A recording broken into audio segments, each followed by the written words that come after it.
यह कहानी एक गरीब कुम्हार की बेटी मरियम की है, जो अपने हुनर के लिए पूरे गांव में मशहूर थी। वह बड़े ही खूबसूरत मिट्टी के बर्तन बनाया करती थी, लेकिन एक दिन उसकी मेहनत मिट्टी में मिल गई जब एक घुड़सवार नौजवान, जो किसी शहजादे की तरह सफेद लिबास में था, उसके सारे बर्तन तोड़कर चला गया। मरियम के लिए यह सदमे से कम नहीं था, मगर उसने हिम्मत नहीं हारी। उसने उस नौजवान से अपने नुकसान की भरपाई के लिए उसकी अंगूठी मांग ली। वह नौजवान पहले हंसा, मगर फिर उसने मरियम की आंखों में छलकते आंसुओं को देखा और अपनी कीमती अंगूठी उसे दे दी। मरियम के लिए वह अंगूठी किसी इनाम से कम नहीं थी, मगर जब वह घर पहुंची तो उसे एहसास हुआ कि वह अंगूठी कहीं गिर गई है। उसे लगा कि उसकी किस्मत ही खराब है, लेकिन रात में उसका छोटा भाई समीर उसके लिए वह अंगूठी लेकर आया, जिसे पाकर मरियम की खुशी का ठिकाना नहीं रहा। मरियम के घर की हालत अच्छी नहीं थी। उसके अब्बा मिट्टी के बर्तन बनाया करते थे, मगर बीमारी की वजह से अब यह काम नहीं कर सकते थे। ऐसे में घर चलाने की जिम्मेदारी मरियम पर आ गई। उसने बर्तन बनाने का हुनर सीख लिया और अपनी मेहनत से पूरे गांव में अपनी पहचान बना ली। एक दिन गांव के एक अमीर आदमी के बेटे जाहिद ने मरियम के हुनर को देखा और उसे यकीन दिलाया कि उसकी बनाई हुई चीजें शहर के मेले में खूब बिकेंगी। यह सुनकर मरियम के दिल में उम्मीद की एक किरण जगी। उसने नए जोश के साथ और भी अच्छे बर्तन बनाए, मगर तभी उसकी मुलाकात फिर से उसी घुड़सवार नौजवान से हुई।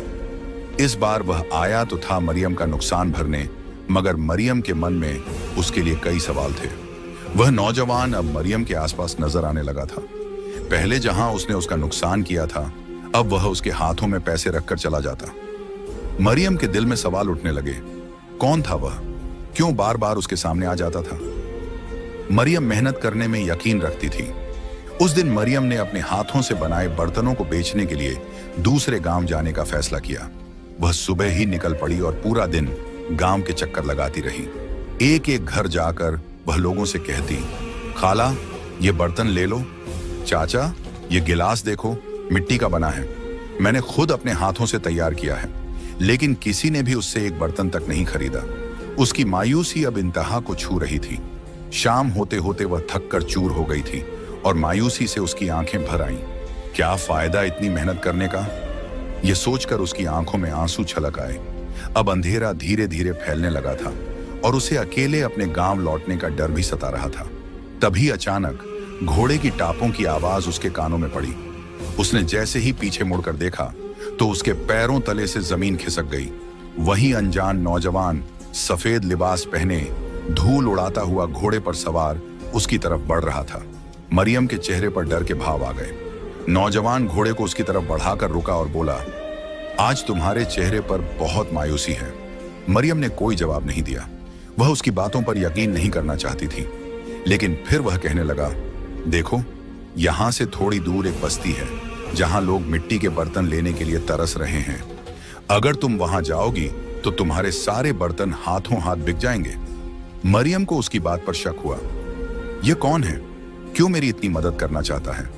लेकिन हालात ने उसे सोचने का मौका नहीं दिया।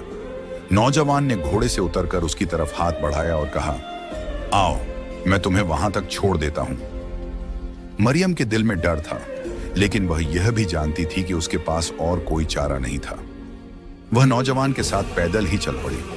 रास्ते में हर कदम पर उसे डर लग रहा था, लेकिन उसके पास भरोसा करने के अलावा और कोई विकल्प नहीं था। कुछ देर बाद वे दोनों उस बस्ती में पहुंचे। वहां का नजारा देखकर मरियम हैरान रह गई। चारों तरफ सफेद लिबास पहने मर्द और काले कपड़ों में औरतें थीं। वे सब बहुत अजीब नजरों से उसे देख रहे थे। तभी वह नौजवान उन लोगों के पास गया और इशारे में कुछ कहा। फिर एक पल में सब औरतें मरियम के पास आ गईं और उसके बर्तन खरीदने लगीं। लेकिन इस बार उन्होंने न सिर्फ बर्तन खरीदे, बल्कि उसकी मेहनत की कीमत भी अच्छी दी। मरियम की खुशी का ठिकाना नहीं रहा। कुछ ही मिनटों में उसके सारे बर्तन बिक चुके थे।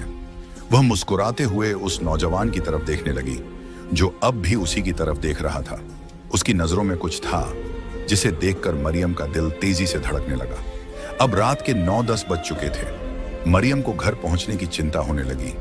उसने नौजवान से कहा, अब मुझे मेरे गांव छोड़ दो, बहुत रात हो गई है, मैं अकेले नहीं जा सकती। वह नौजवान हल्की मुस्कान के साथ बोला, चिंता मत करो, मैं तुम्हें तुम्हारे घर तक छोड़ने आया हूं। मरियम के लिए यह सब किसी सपने जैसा था। उसे पहली बार वह नौजवान अच्छा लगने लगा था। जब वह घर पहुंची तो अम्मा और अब्बा उसकी राह देख रहे थे। अम्मा ने गुस्से से कहा, आइंदा तुझे अकेले नहीं जाने दूंगी। तुझे पता है समीर और तू ही हमारी जिंदगी का सहारा हो। मरियम ने हंसकर अम्मा की तरफ देखा, फिर उसने जेब से पैसे निकाले और अम्मा के हाथ में रख दिए। इतने सारे पैसे देखकर अम्मा और अब्बा दोनों हैरान रह गए। अब्बा ने हंसते हुए कहा, अरे मेरी मरियम तो माहिर हो गई है बर्तन बनाने में।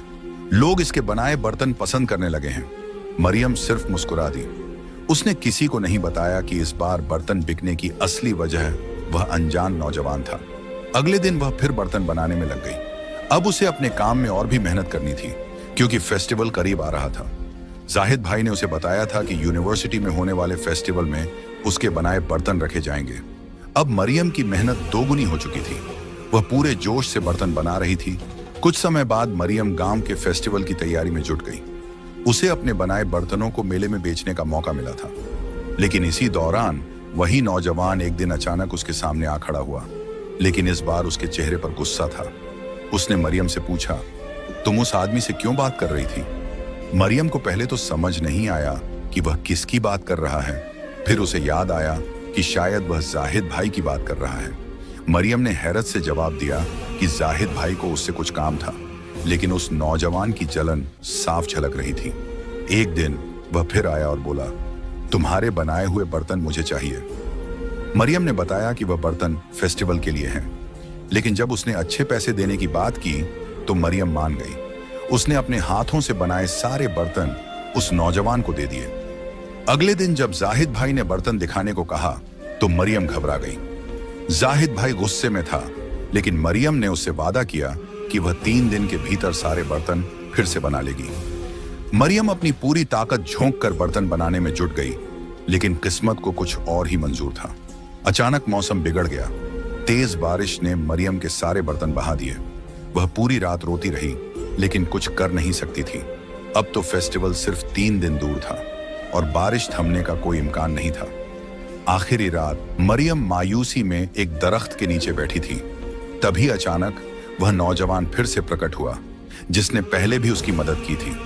उसने बड़े इत्मीनान से मिट्टी उठाई और देखते ही देखते बर्तन बनाने शुरू कर दिए। मरियम की आंखें हैरत से फटी रह गईं। वह उससे भी ज्यादा खूबसूरत बर्तन बना रहा था। बर्तन इतने दिलकश और बारीक डिजाइन वाले थे कि मरियम उन्हें बस देखती रह गई। जब उसने बर्तनों पर रंग करना शुरू किया तो मरियम को ऐसा लगा जैसे उसके हाथों में कोई जादू हो। चंद ही लम्हों में उसने सारे बर्तन तैयार कर दिए और मुस्कुराकर बोला, सुबह तक ये सूख जाएंगे। अब खुश हो जाओ और अपने चेहरे पर मुस्कुराहट बिखेर दो। इतना कहकर वह अंधेरे में गुम हो गया। मरियम पूरी रात बेचैनी से करवटें बदलती रही। डर था कि कहीं बर्तन फिर से खराब ना हो जाएं। लेकिन सुबह जब वह बर्तनों के पास पहुंची तो वे बिल्कुल सूखे हुए थे और उनकी चमक पहले से भी ज्यादा थी। जाहिद भाई जब फेस्टिवल से लौटे तो उनके हाथ में एक मेडल था। उन्होंने खुशी खुशी बताया, तुम्हारे बर्तन बहुत पसंद किए गए। बड़े बड़े लोग आए थे और उन्होंने खूब तारीफ की। सारे बर्तन हाथों हाथ बिक गए। मरियम खुशी से फूली नहीं समा रही थी, लेकिन अब उसे उस अजनबी का शुक्रिया अदा करना था जिसने उसकी इतनी मदद की थी। वह उसी जगह पहुंची जहां वह नौजवान अक्सर मिलता था, लेकिन वह वहां नहीं था। मरियम ने कई दिन इंतजार किया, लेकिन वह फिर नहीं आया। अब मरियम के बनाए बर्तन पूरे गांव में मशहूर हो गए थे। उसने और भी खूबसूरत बर्तन बनाए और उन्हें बेचने के लिए उसी बस्ती की तरफ चल पड़ी जहां उस नौजवान ने पहली बार उसके बर्तन बिकवाए थे। लेकिन इस बार वह रास्ता भूल गई। तभी उसने देखा कि एक बूढ़ा आदमी एक दरख्त के नीचे बैठा हुआ था। मरियम ने उससे पूछा, बाबा, मुझे उस बस्ती का रास्ता बता सकते हैं जो जंगल के उस पार है? बूढ़ा चौंका और बोला, तू वहां क्यों जाना चाहती है? वह हमारी बस्ती है जहां किसी बाहरी को जाने की इजाजत नहीं। मरियम ने उसे अपने बर्तनों के बारे में बताया और कहा कि पहले भी उसने वहां बर्तन बेचे थे। बूढ़े ने उसके बर्तन उठाकर देखे और मुस्कुराकर बोला, वाकई ये बर्तन बहुत खूबसूरत हैं। हमें इनकी जरूरत पड़ती है क्योंकि हम रात भर पकवान बनाते हैं। लेकिन मुझे इस बात पर हैरत है कि तुम्हें वहां का रास्ता किसने दिखाया? मरियम मुस्कुराई और जवाब दिया, एक नौजवान ने जो घोड़े पर सवार होकर आता है।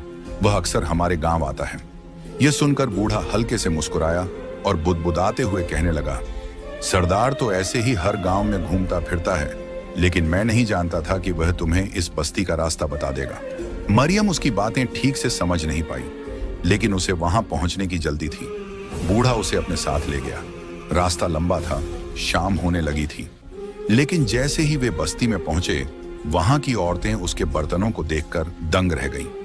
वे एक एक कर उससे बर्तन खरीदने लगीं, जैसे उन्हें इनका बेसब्री से इंतजार हो। लेकिन मरियम के मन में एक ही सवाल था, लेकिन जिस शख्स से वह मिलने आई थी वह कहीं नजर नहीं आ रहा था। मरियम ने पास खड़ी एक औरत से पूछा, वह नौजवान कहाँ है जो मुझे यहां लेकर आया था? मैं उससे मिलने आई हूं। औरत मुस्कुराई और बोली, आज तो सरदार किसी दूसरे गांव गया है। दरअसल वह एक खास अमल कर रहे हैं, इसलिए मुख्तलिफ जगहों पर जाते रहते हैं। लेकिन तुम्हें उनसे क्या काम है? मरियम यह सुनकर हैरान थी। सरदार? वह सोच में पड़ गई। तभी दूर से घोड़े की टापों की आवाज आई, धूल उड़ने लगी, और जैसे ही मरियम ने पलटकर देखा, उसका चेहरा खुशी से चमक उठा। वह वही नौजवान था। वह मरियम को देखकर ठिठक गया। उसने इशारा किया और वहां खड़ी सारी औरतें और बच्चे दूर चले गए। अब वहां सिर्फ मरियम और वह नौजवान थे। मरियम ने मुस्कुराते हुए कहा, जो आपने बर्तन बनाए थे उनकी वजह से मुझे बहुत बड़ा इनाम मिला। मैं आपका शुक्रिया अदा करने आई हूं। नौजवान ने हल्की मुस्कान के साथ जवाब दिया, मैं इससे भी बड़े बड़े काम कर सकता हूं, लेकिन तुम्हारे पास मेरी एक चीज है, इसीलिए मैं बार बार तुम्हारे पास आने पर मजबूर हूं। मरियम चौंक गई। मेरे पास आपकी चीज? कौन सी चीज? वह अंगूठी जो तुम्हारे पास है, उसने जवाब दिया। मरियम घबरा गई। मुझे माफ कर दीजिए, मैंने अनजाने में वह अंगूठी रख ली, लेकिन मैं आपको वह वापस कर दूंगी। वह मुस्कुराया और बोला, ठीक है, लेकिन जब भी तुम्हें मेरी जरूरत होगी मैं तुम्हारी मदद के लिए आऊंगा। मरियम यह सुनकर खुश हो गई। उस दिन भी उसके सारे बर्तन बिक गए। नौजवान उसे घर तक छोड़ने के लिए चल पड़ा, लेकिन रास्ते में एक बूढ़ा नजर आया। नौजवान ने उसे देखा और अचानक रुक गया। फिर वह मरियम की तरफ मुड़ा और कहा, आगे का रास्ता तुम्हें मालूम होगा, अब मैं जा रहा हूं। मरियम ने देखा कि वह नौजवान एक पल में उसकी नजरों से ओझल हो गया। सच सामने आया। जैसे ही मरियम बूढ़े के करीब से गुजरी, उसने अचानक उसे रोक लिया और कहा, तुम्हारे सारे बर्तन बिक गए, इसकी मुझे बहुत खुशी है, लेकिन तुम नादानी मत करो, उस बस्ती में बार बार मत जाओ। क्यों बाबा? वह बस्ती तो बस एक आम जगह है जहां लोग रहते हैं। बूढ़े ने गहरी सांस ली और कहा, नहीं लड़की, वह आम बस्ती नहीं है, वह जिन्नात की बस्ती है, और जिससे तुम मिल रही हो वह कोई इंसान नहीं, जिन्नातों का सरदार है। मरियम के पैरों तले से जमीन खिसक गई। नहीं, यह सच नहीं हो सकता, वह इंसान है, जिन्न नहीं, उसने कहा। बूढ़ा मुस्कुराया, अगर यकीन नहीं आता तो देखो। यह कहकर वह अचानक गायब हो गया। मरियम पागलों की तरह इधर उधर देखने लगी। वह अब भी यकीन नहीं कर पा रही थी कि जो बूढ़ा कुछ ही सेकंड पहले उसके सामने था, वह अचानक हवा में गुम हो गया था।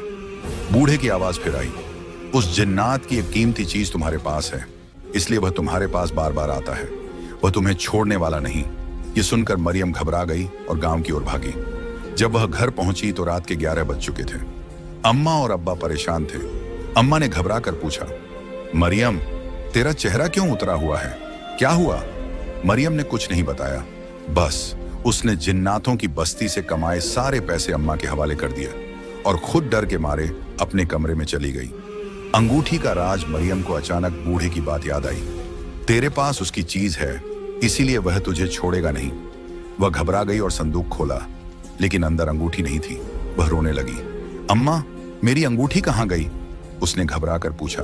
अम्मा ने जवाब दिया, अरे वह अंगूठी तो मैंने देखी थी, बड़ी कीमती लग रही थी, सो मैंने उसे सुनार को दिखाया। वह कहने लगा कि यह खालिस सोने की है। फिर मैंने उसे बेच दिया ताकि बशीर चाचा का कर्जा चुका सकूं। मरियम के हाथ पैर कांपने लगे। अम्मा, तुमने बहुत बड़ी गलती कर दी। अब वह समझ चुकी थी, अगर वह अंगूठी किसी और के हाथ में चली गई तो वह जिन्न बार बार उसके सामने आता रहेगा। वह अब भी उसकी नजरों में था, उसकी दुनिया से बाहर जाने वाला नहीं था।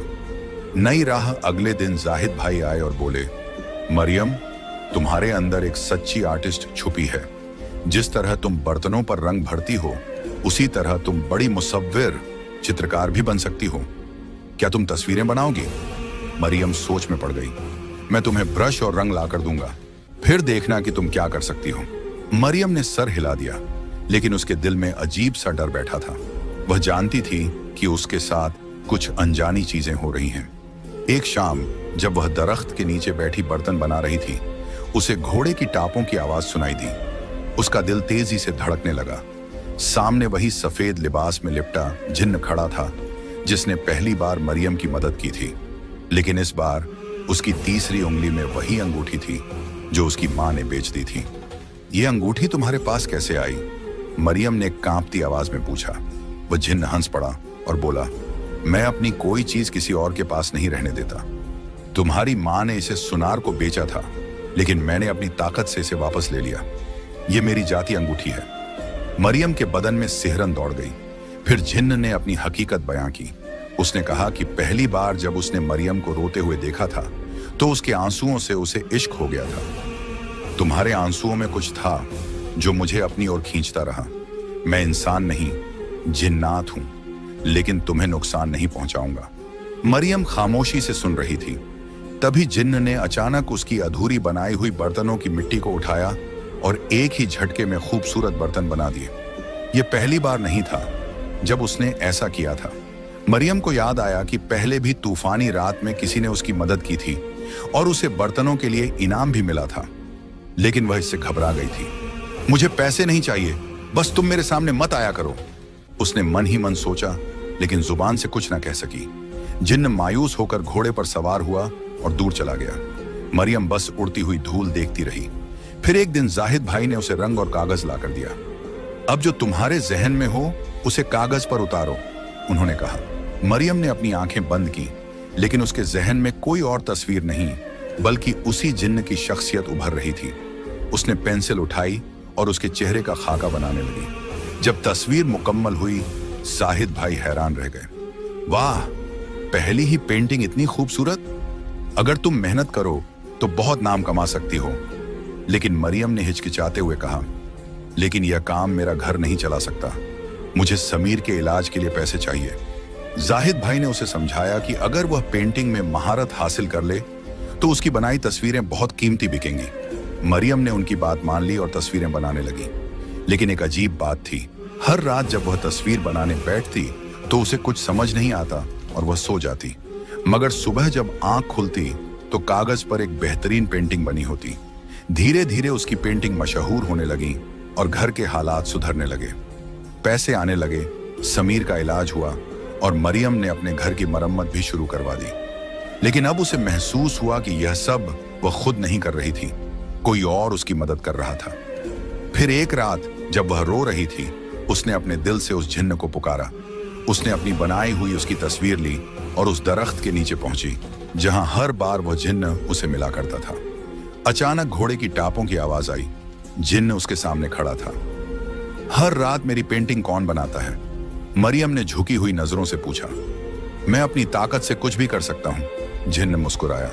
अब तुम्हारे पास एक पहचान है, तुम्हारा एक मुकाम है, मैं हमेशा तुम्हारी मदद करता रहूंगा। मरियम की आंखें छलक पड़ी। तुमने मेरी जिंदगी बदल दी, मैं तुम्हारी बहुत शुक्रगुजार हूं, उसने कहा। फिर मरियम ने कांपते हाथों से उसे एक तोहफा दिया, उसकी बनाई हुई तस्वीर। जिन्न उसे देखकर बहुत खुश हुआ। मैं इसे अपने महल में सजाऊंगा और अपने जिन्नात दोस्तों को बताऊंगा कि यह तस्वीर एक इंसानी लड़की ने बनाई है। यह कहकर वह मुस्कुराया और अगले ही पल गायब हो गया।